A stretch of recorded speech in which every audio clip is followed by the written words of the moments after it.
ہاں تمہارا عیب جو جانتا ہے اس کے سامنے ضرور کہو، مولا میں ظالم ہوں، مولا میں گنہگار ہوں، میں سیاکار ہوں، بدکار ہوں، تیرے سوا مالک کوئی نہیں، معاف کرنے والا کوئی نہیں پروردگارا، ہم اقراری مجرم ہیں، اپنے تمام جرموں کو میں اقرار کرتا ہوں مولا، اس کے بعد تیری شان غفاری سے امید رکھتا ہوں میرا پروردگار مجھے معاف کر دے۔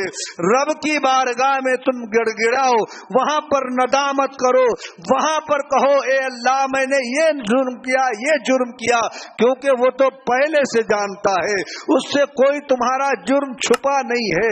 قرآن پاک میں ہے اللہ رب العزت ارشاد فرماتا ہے وَوَجَدُوا مَا عَمِلُوا حَاضِرًا، اے میرے بندو تم جو کرو گے قیامت کے دن تمہارے ایک ایک عمل کو لا کر حاضر کیا جائے گا، دکھایا جائے گا، پھر اقرار کرایا جائے گا کہ دیکھ میرے بندے کہیں تجھ پر زیادتی تو نہیں ہوئی، ایسا تو نہیں کہ تو نے یہ گناہ نہ کیا ہو، تیرے کھاتے میں چڑھا دیا گیا ہو، ایک ایک گناہ، ایک ایک کارنامہ تجھ سے کہا جائے گا اے میرے بندے پڑھ۔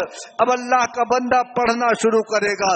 جانتے ہو رب کی شان کریمی دیکھو، اب اس کو جب اس کا نامہ اعمال دیا گیا، اب یہ انسان ہے نا، انسان کی خصلت یہ ہے، یہ ہیرا پھیری، انسان کی خصلت یہ ہے فراڈ کرنا، یہ انسان کی خصلت میں داخل ہے، لالچ حرص یہ انسان میں داخل ہے۔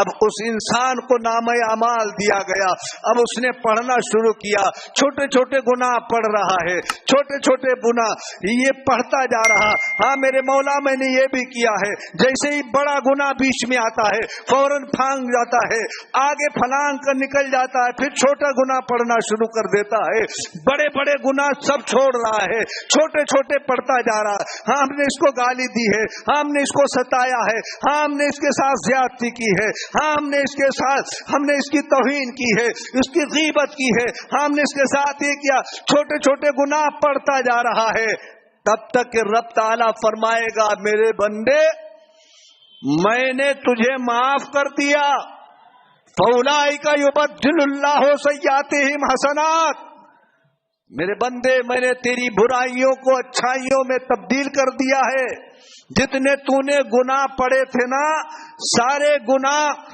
میں نے اچھائیوں میں بدل دیے ہیں۔ اب یہ پچھتائے گا، کہے گا میرے مولا ابھی تو بڑے بڑے سب گناہ باقی رہ گئے ہیں، ابھی بڑے بڑے گناہ کہاں پڑے ہیں؟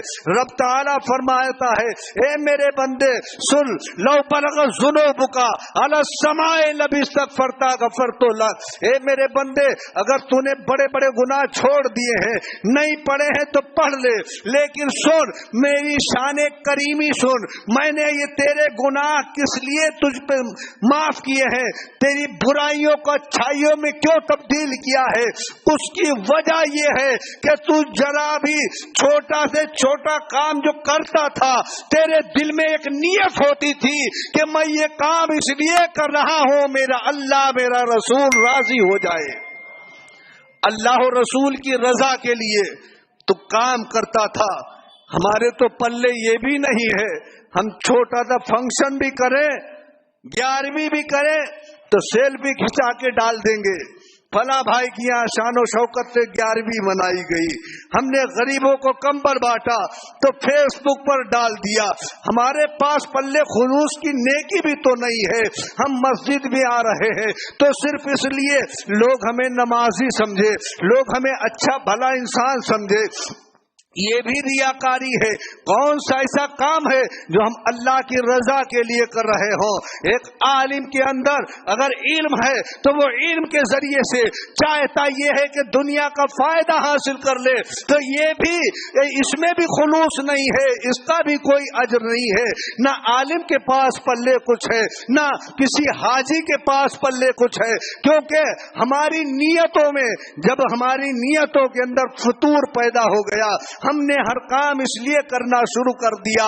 آج تم کسی سے مانگنے جاؤ, غریب آدمی کسی کے پاس جائے, اس کو 100 روپیہ دینے میں 100 بار سوچتا ہے کہ 100 روپیہ دے رہا ہوں, کوئی دیکھ تھوڑی رہا ہے, نام تھوڑو ہوگا, اس کو کوئی سمجھے گا نہیں, 100 روپے دینے میں کسمسا جائے گا. لیکن 1 لاکھ خرچ کر دے, اس میں کوئی اسے احساس نہیں ہوگا, بس نام ہونا چاہیے, لوگوں کو پتا ہونا چاہیے بہت بڑا سخی ہے, بہت بڑا داتا ہے, بہت بڑا دیالو ہے, یہ چیزیں لوگوں کو پتا ہونی چاہیے. ہمارا لاکھ خرچ ہو جائے کوئی احساس نہیں, لیکن کوئی جانے نہیں تو پھر 100 روپے بھی خرچ کرنا دشوار گزرتا ہے. صاحب اللہ کے بندو سنو, اللہ کے رسول ارشاد فرماتے ہیں تمہارا دیا ہوا صدقہ, تمہاری دی ہوئی خیرات, تمہارا دیا ہوا راہ خدا میں خرچ وہی اللہ کی بارگاہ میں قبول ہے جسے تم جانو تمہارا رب جانے, اس کے سوا کوئی نہ جانے. لیکن ہمارا تو ایسا حال ہے کہ ہم اگر 100 روپے بھی تقسیم کریں گے تو بھیڑ لگا لیں گے, سیلفی لگائیں گے, سیلفی ڈال دیں گے, ہم کسی کو روٹی دیں گے تو ہمارا حال یہ ہے. صاحب یہ مسلمان کا کام نہیں ہے, یہ مسلمانی صفت نہیں ہے, یہ تو غیروں کی صفاتیں تھیں, ان کو چونکہ دنیا میں اجر چاہیے تھا. اسلام نے ایک ضابطۂ حیات دیا ہے, اسلام کے اندر ایک حکمت اور مصلحت یہ رکھی گئی ہے, جتنے کام ہیں اسلام میں سب حکمت سے بھرے ہوئے ہیں, کوئی کام حکمت سے خالی نہیں ہے. تم کو اللہ نے زکوٰۃ کا حکم دیا, کیوں دیا ہے؟ اللہ کو پیسے کی ضرورت نہیں, وہ غنی مغنی ہے, ساری کائنات اس کے قبضے اختیار میں ہے, پھر بھی کہتا ہے بنزل الذی یقرض اللہ قرضا حسنا. ہے کوئی اللہ کا بندہ جو اللہ کو قرضہ دے دے؟ ذرا غور سے سنو, اللہ قرضہ مانگے قرآن مقدس میں ہے کوئی اللہ کا بندہ جو اللہ کو قرضہ دے دے؟ اب سوچنے کی بات, اللہ قرضہ مانگ رہا ہے؟ نہیں صاحب, اللہ کی رضا کے لیے اگر تم نے کسی کو قرضہ دیا ہے تو یہ گویا رب فرماتا ہے تم نے اپنے رب کو قرضہ دیا ہے. اس قرضے کو قرض حسنہ رب نے فرمایا ہے. ذرا غور کرو, اللہ کے حبیب صلی اللہ تعالی علیہ وسلم ارشاد فرماتے ہیں لوگوں جب تمہارے اندر سے نشود و نما اور تمہارے اندر سے دکھاوا نکل جائے, پھر تم اپنے اندر محسوس کرنا ایک راستے کا پتھر اگر تم نے ہٹایا ہے صرف اس نیت سے کہ یار اللہ کے کسی بندے کو ٹھوکر لگے گی, تکلیف ہو جائے گی, میں اسے ہٹا دیتا ہوں, شاید میرا رب یہ نیکی قبول کر لے, تو اس کے لیے یہی کافی ہے مغفرت کے لیے. اگر نیت میں نیکی ہو, خلوص ہو, اخلاص ہو, نیت میں سچائی ہو تو یہ نیکی کافی ہے. اللہ کے حبیب نے تبھی تو ارشاد فرمایا میرے امتیوں کبھی چھوٹی نیکی کو مت چھوڑا کرو چھوٹا جان کے. تمہیں نہیں پتا ہے کہ چھوٹی نیکی اس وقت کام آئے گی جب نہ تمہارا باپ تمہیں نیکی دے گا, نہ تمہاری ماں تمہیں ایک نیکی دے گی. وہ ایک چھوٹی سی نیکی, آپ کو پتا ہے ایک طوائف کنویں پہ لکھا ہے حدیثوں کے اندر, بنی اسرائیل میں ایک طوائف کنویں کے پاس گئی پانی پینے کے لیے, اس نے پانی پیا, دیکھا کنویں کے قریب ایک کتا کھڑا ہے, زبان باہر نکالے ہے پیاس سے, جابلب ہے. اس نے ادھر ادھر دیکھا, کوئی چیز اسے نظر نہ آئی, اس نے اپنے موجے میں پانی بھرا, چمڑے کے موجے میں پانی بھر کے اس کتے کو پلایا. رات کو وہ سوتی ہے, اس کی قسمت کا ستارہ بیدار ہو جاتا ہے.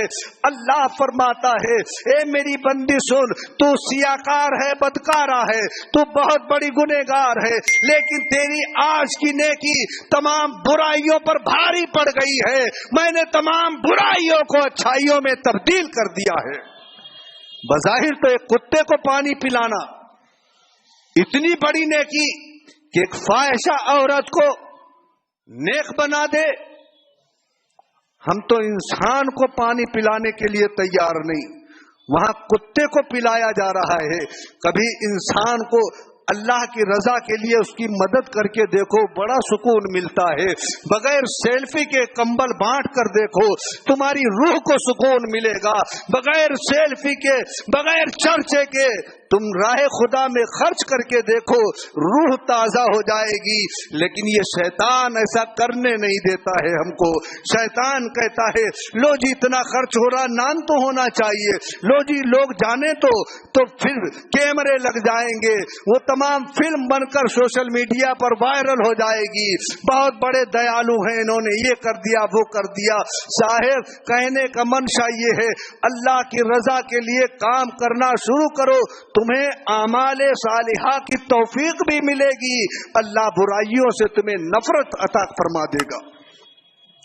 لیکن شرط اتنی ہے کہ اللہ کی رضا کے لیے کام کرو۔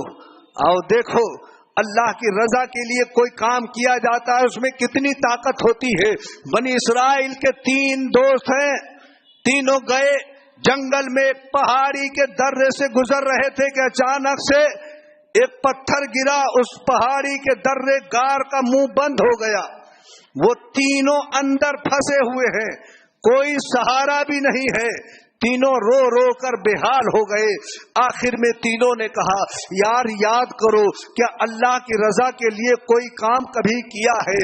تو ایک شخص کہتا ہے ہاں میں نے اللہ کی رضا کے لیے یہ کیا ہے کہ میں چرواہا ہوں، میں بکری چرا کر آتا تھا، دودھ دوتا تھا، پہلے اپنے ماں باپ کو دیتا تھا، بعد میں اپنے بچوں کو پلاتا تھا، اور صرف اس وجہ سے کہ میرا اللہ راضی ہو جائے، پروردگار اگر میرا یہ عمل تیری بارگاہ میں قبول ہوا ہو تو اس کے بدلے میں مجھے اس غار سے نجات دے دے۔ اتنا کہنا تھا کہ حدیث پاک میں ہے کہ وہ پتھر تھوڑا کھسک جاتا ہے۔ دوسرا کہتا ہے یار مجھے بھی یاد پڑتا ہے میں نے بھی اللہ کی رضا کے لیے ایک گناہ سے توبہ کیا تھا۔ کا کون سا گناہ؟ کا میری چچا جات بہن تھی، میں اس پر عاشق ہو گیا تھا، میں نے اپنی خواہش کے لیے اس خواہش کی آرزو کی، اس نے منع کر دیا، میں نے اسے لالچ دیا، آخر کار کسی طرح سے تیار کیا، آخر اس کے بعد نتیجہ یہ ہوا جب میں اللہ کے خوف سے کانپ گیا، تنہائی میں پہنچا تو میں کانپ گیا اور میں نے اس سے معافی مانگی اور میں اپنے غلط ارادے سے باز آ گیا۔ گناہ کرنے کی قدرت رکھتے ہوئے بھی گناہ سے توبہ کرنا یہی اصل توبہ ہے۔ فوراً میں نے توبہ کر لی، اے اللہ اگر تجھے میرا یہ عمل پسند آیا ہو تو اس کے صدقے میں اس غار سے مجھے نجات دے دے۔ وہ پتھر اور کھسک جاتا ہے۔ صاحب تینوں نے اپنے اپنے عمل کی دہائی دی۔ حدیث پاک میں یہ ہے کہ جو عمل اللہ کی بارگاہ میں قبول ہو جائے اس کو وسیلہ بنا کر دعا مانگا کرو، تمہاری دعائیں قبول ہوں گی۔ لیکن ہمارے پاس تو پاس پلے کچھ ہے ہی نہیں کہ جو ہم وسیلہ بنائیں تو کس کا؟ نمازیں بھی پڑھ رہے ہیں تو صرف اس لیے کہ لوگ ہمیں نمازی کہیں، عمرے پہ عمرہ حج کر رہے ہیں اس لیے کہ لوگ ہمیں نیک اور پارسا سمجھیں، عالم بنے تو علم کا غرہ اتنا کہ ہم سب سے بڑے عالم کہلائیں۔ ہمارے پاس پلے کچھ ہے ہی نہیں تو ہم کس چیز کا واسطہ دے کر اپنی دعا کی قبولیت کی دہائی دیں گے؟ صاحب اللہ کی رضا کے لیے کام کرنا شروع کرو، پھر دیکھو تمہارا ضمیر روشن ہونا شروع ہو جائے گا، تمہارا دل منور ہو جائے گا، تمہاری روح کو تازگی ملے گی۔ شرط اتنی ہے کہ اللہ کی رضا شامل حال ہو ہر کام کے لیے۔ کسی عالم سے سلام کرو تو مقصد یہ ہو اللہ راضی ہو جائے، کسی غریب کو کھانا کھلاؤ اس لیے نہیں کہ یہ غریب کے دل میں یہ بیٹھے کہ بڑا سخی، نہیں، میری اوقات کیا ہے کہ میں اسے کھلا سکوں، بندے کی اوقات نہیں۔ حدیث پاک سنو، مفہوم حدیث یہ ہے حضرت سلیمان علیہ السلام جن کو اللہ نے زمین کی بادشاہت دی تھی، جناتوں پر بھی ان کی حکومت تھی، ہواؤں پر بھی ان کی حکومت تھی، ایک دن دریا کے کنارے پر بیٹھے تھے، دیکھا ایک چیونٹی دانا لیے دریا کی طرف جا رہی ہے۔ حضرت سلیمان علیہ السلام نے اس سے کہا یا ایھا النمل، اے چیٹی کہاں جا رہی ہے؟ کہا میں اپنے بچوں کا انتظام کر رہی ہوں، یہ لے کر جا رہی ہوں۔ کہا میں تیری دعوت کرتا ہوں، میری دعوت قبول کر، تو اس چیٹی نے کیا کہا تھا؟ اے سلیمان پیغمبر، میں تمہاری دعوت قبول کروں گا، لیکن میری شرط یہ ہے کہ اللہ کے اناج کے علاوہ تمہارا کوئی دانہ تمہارے پاس ہو، مجھے کھلا دینا، تمہاری دعوت منظور کر لوں گا۔ کانپنے لگے سلیمان علیہ السلام اور کہا اللہ کو چھوڑ کر میری بساط نہیں، کون کہہ رہا؟ جس کی حکومت ساری دنیا پر، جس کی حکومت جناتوں پر بھی، انسانوں پر بھی، جس کی حکومت ہواؤں پر بھی، فضاؤں پر بھی، خلاؤں پر بھی جس کی حکومت ہے، وہ کہتا ہے یا ایھا النمل، اے چیٹی مجھے شرمندہ مت کرو، مجھ سلیمان میں طاقت کہاں کہ میں اللہ کا دیا ہوا رزق چھوڑ کر میں تمہارا پیٹ بھرا سکوں، یہ مجھ میں طاقت نہیں ہے۔ تو پھر کس ظلم پر ہمیں ناز ہے؟ ہم کیوں تھوڑا سا لنگر کرتے ہیں، سوچتے ہیں ہم نے کام کر دیا؟ ارے تم شکر ادا کیا کرو۔ اللہ فرماتا ہے جب تم سے نیک کام لیا کروں تو تم شکر ادا کیا کرو، میرے رب نے مجھے یہ موقع دیا، میں نے لوگوں کے ساتھ بھلائی کی، میرے رب نے یہ مجھے موقع دیا کہ میں لوگوں کے کام آ گیا۔ تم جانتے ہو اللہ فرماتا ہے میرے بندوں، تم میں وہ بڑا خوش نصیب ہوتا ہے جس کو میں اس قابل بناتا ہوں کہ وہ میرے بندوں کے کام آئے۔ تو جب تم اپنے آپ کو ایسا پاؤ کہ میں اس لائق ہوں کہ اللہ کے بندوں کے کام آ سکتا ہوں، تو اللہ کا شکر ادا کیا کرو، اس پہ غرور نہ کیا کرو۔ رب فرماتا ہے لئن شکرتم لازیدنکم، میرے بندے تو شکر گزاری کر، میں تیری نعمتوں میں اور اضافہ کر دوں گا، میں تجھے اور عطا کروں گا، عزت بھی دوں گا، دولت بھی دوں گا، جاہو حشم بھی دوں گا۔ اللہ کے بندو، کہنے کا منشا یہ ہے، شاید میری بات سمجھ میں نہ آ رہی ہو، میں 2 جملوں میں کہہ دوں کہ چھوٹی سی چھوٹی نیکی صرف اس لیے کیا کرو کہ میرا اللہ راضی ہو جائے، اور چھوٹے سے چھوٹے گناہ سے اس لیے ڈرا کرو کہ اِنَّ بَطْشَ رَبِّكَ لَشَدِيدٌ، کہ بے شک میرے رب کی پکڑ بہت سخت ہے۔